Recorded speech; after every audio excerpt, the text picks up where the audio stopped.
There's a reason that your relationship sucks. There's a reason that people keep cheating on you. There is a reason why you can't find anybody good. And I'm not about to pull the incel bullshit and say all women are bad, or be some sort of sympathizer and say all men are bad. I'm simply here to tell you why your radar on choosing people sucks horse dick, and that's probably why you'll never find love. Now that sounds harsh coming from a guy who's single, that has corn teeth that are half eaten by bacteria, and a guy who's only had like 5 or 6 girls in his life, which, I mean, I guess you could think that that might be a lot. It's not really. Although I am speaking mostly from experience from one relationship that said it all. And some of you guys actually even know about this person because some of you are OG and I used to stream with her. So I guess, you know, the cat's out of the bag on that one. Here's the deal. When you're finding love, especially men, most men are just straight up desperate to find love. And this video is probably going to be geared more towards men just because I'm a man speaking on it, by the way, I should just mention. I mean, I don't know how dating for women is. I know I have like a rough idea. Obviously, I'm a man, so this is for all the men out there. The relationship I found myself in with her, God, I don't know. Should I reveal her name? I'm not going to reveal her name. I'm just going to call her the white whale. If you know, you know. She was like a siren, and that's kind of like a lot of chicks. A lot of chicks are like sirens, you know? They sing happy melodies in your ear, and they look all hot and shit, and they're hopping on your cock and everything, and it's like, how could this possibly go wrong? How could this fabulous relationship possibly go wrong? So you live with them for 2 weeks even, and you realize that they're the worst fucking person known to man, and you probably should have never met them. The thing, love bombing is a real problem. You're single, and you're lonely, and you're desperate, so like when a woman love bombs you, it's like, oh, a woman's into me, blah, blah, whatever. Trust me when I tell you, that type of desperation is always just gonna lead towards a relationship that's shitty and ends horribly. Like, my ex, my most recent ex, didn't stop talking to me for an extra year. She was trying to get in contact with me for a whole nother, like, year, like 2 or 3 of my life or something. It was a while till I kicked that bitch off of my page, because she would always just make a new account and then come at me and be like, oh, things could have worked out if we...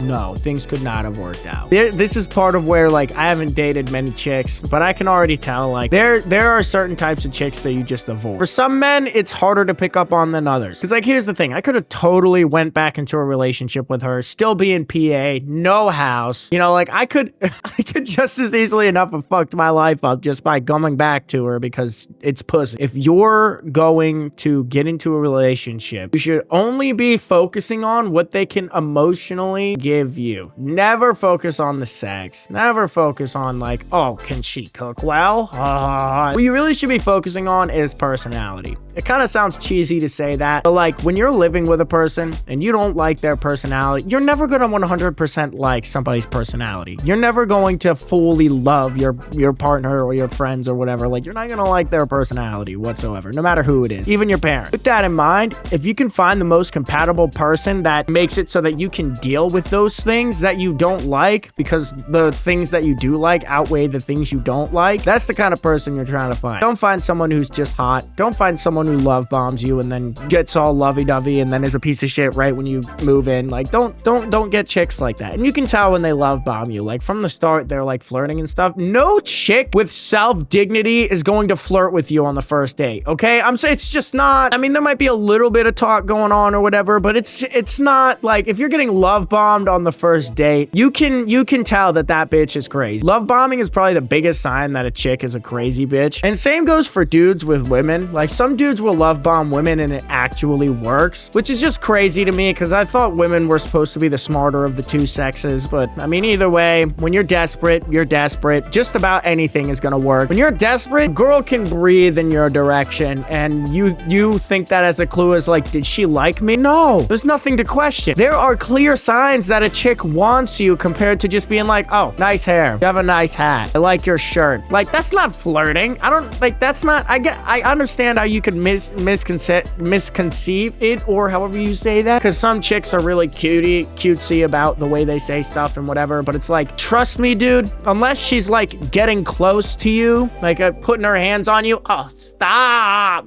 Like, there are clear signs that a chick actually wants you. And that's just step number 1, because Because again, they could just be love bombing, or they could just like be hiding who they are. You don't know who a person is until a solid like couple years into a relationship. And sometimes they reveal themselves earlier because they just are ultra comfortable with anybody because they're desperate just like you are, which is the problem. That's why your relationship is failing. Both of you were desperate. You got in a relationship so that you could feel like you're not single and brag to your friends or whatever. And now you realize you don't like each other. Some people will get married under this mindset. Some people will marry each other and yet they don't like each other one bit whatsoever. You think you know somebody, but you don't.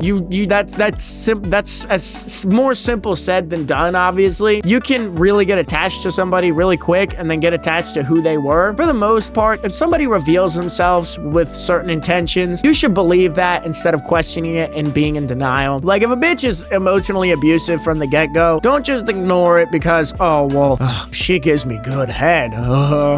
Like, you know how brain rot that is? Do you know how chud level of activity that is? Speaking from a guy who did the same exact thing, this is why I have room to talk on this subject. You're a chud if you're doing that. You're just it's chud activity. I think the only other biggest thing, and this is like more marriage level, but the only other biggest thing that ruins marriages and relationships and whatnot is finances. So don't think you're gonna just date a sugar daddy and then they'll just take care of you for the rest of your life, because there will 100% be fights about money and you're 70% of a probability to break up. When it comes to finances in general, if both of you aren't working or both of you don't have a mutual understanding of where money should go, you really should not be in a relationship. If you don't like how a woman spends or you don't like how a man spends, don't even pursue the relationship one bit. It's kind of like religion and politics and whatnot. It's like when you're on two radical ends of the spectrum, it starts to become a big problem. Like imagine a Trump thumper coming with your average blue person. It's just not, that relationship would never work. And it has nothing to do with the political views so much that like nowadays political views kind of mix into moral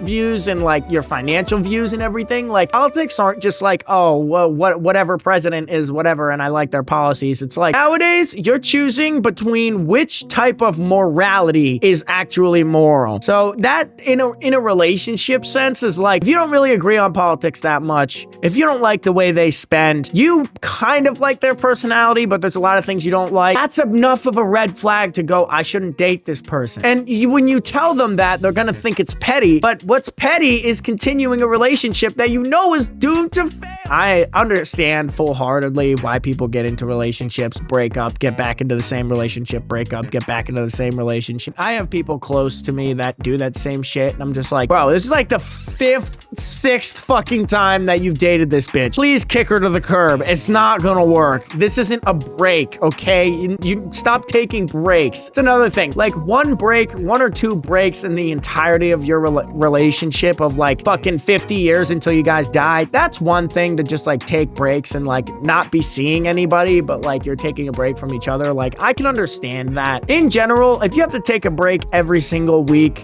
you're not in a relationship. You're in some weird fuck ass situationship and it needs to stop. Anyways, thank you guys for watching. I know this probably hit close to home for a lot of people. People don't like hearing that they suck at dating or literally anything that's personal to their lives. They don't like hearing that they suck at it. But for the majority of you, you guys do suck at dating, okay? And I wouldn't say I have the best riz by any means. By any means. My riz sucks cock. At least I know my worth. At least I know my value. At least I know now that when a chick randomly hits me up talking about you want to smash or whatever the fuck, it's like, that's not worth it. That's not gonna turn into a relationship. Sure, you can indulge and do a one-night stand if that's your kind of thing. I've learned my worth in knowing that that type of stuff will never devolve or evolve into a relationship. And neither will love bombing, and neither will weird manipulation with emotional abuse either. It's like all this stuff, once you go through it, I thought once you go through it once, you're like, oh, okay, well, you know, now that's it. Now I learned. But apparently,